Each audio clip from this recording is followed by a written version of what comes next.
To the story that really moves my heart the most. He is a man who was poor. Not only was he poor, he was a person who was very unattractive. In fact, the ulama or the sahabas used to describe him as hideous. Hideous. If a person looks at him, just wants to look away. So this man, Allah created him this way. Poor, no status in society, and hideous. And even his name was ugly.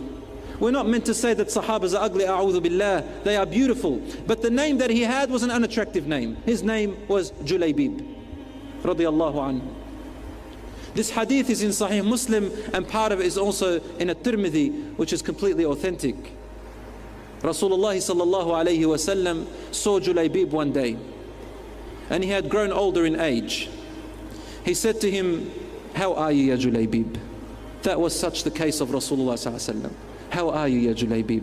And Julaybeeb said, "Ya Rasulullah, do you think the only woman I'll get is in Jannah in Hur al-Ain, insha'Allah?"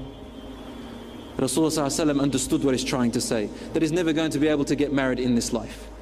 Is he just going to die and just hope to meet Hur al-Ain? Is that Rasulullah sallallahu alaihi wasallam said, "No, bal fi dunya wal akhirah, insha'Allah. You are going to get a woman from dunya, insha'Allah, and also from the akhirah." In other words, I would have said, no, Hur al-Tin and then Hur al-Ain, insha'Allah. Hur al-Tin means soil. Laugh. Someone laugh. And thank you, Akhil Karim. So, Rasulullah sallallahu alaihi wasallam said, "Ya Julaybeeb, go to so-and-so a house and ask, they have a daughter." He went and they rejected him. So Rasulullah ﷺ came to this man and said to him, "Uridu an akhtuba ibnatak." I want to ask for your daughter's hand. He said, "Allahu Akbar, Rasulullah, what beautiful news this is that makes the eyes enlighten and the heart, subhanallah." Rasulullah ﷺ, no, it's not for me." He said, "Who for then?" He said, "For Julaybeeb." And suddenly his smile turned into a frown, and he said, "Let me ask her mother."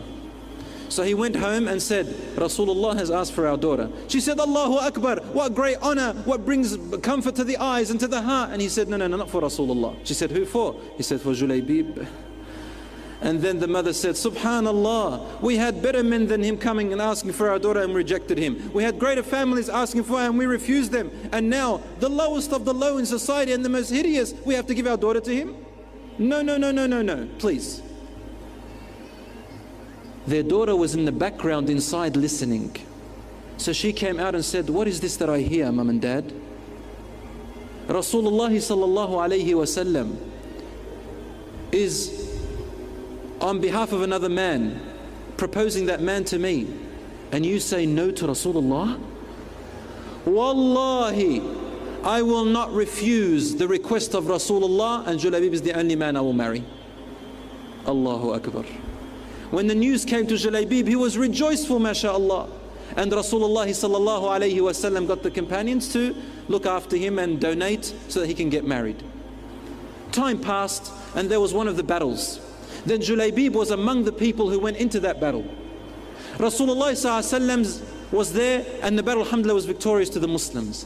And then he went out as he usually does and looks among the Sahaba. There were great Sahabas who had died, and he's asking, everybody's asking, "Where's my uncle? Where's my brother? Where's my son? Where's my so-and-so?" But Rasulullah sallallahu alayhi wasallam was asking one question, "Ayna Julaybeeb?"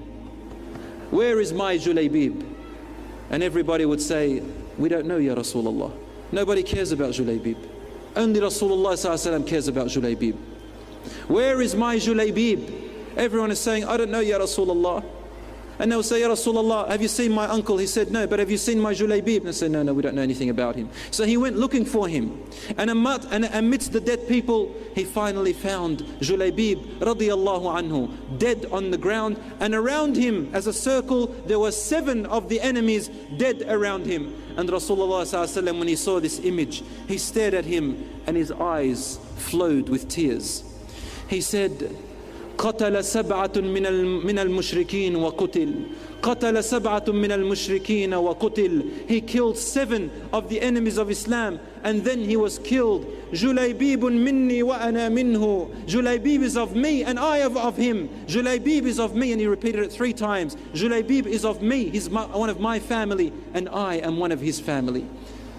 Then Julaybeeb had no other bed except the bed of the palms of Rasulullah sallallahu alayhi wasallam. Rasulullah sallallahu alayhi wasallam carried him on his own forearms.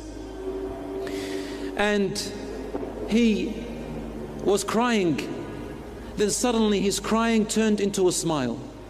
And he looked away.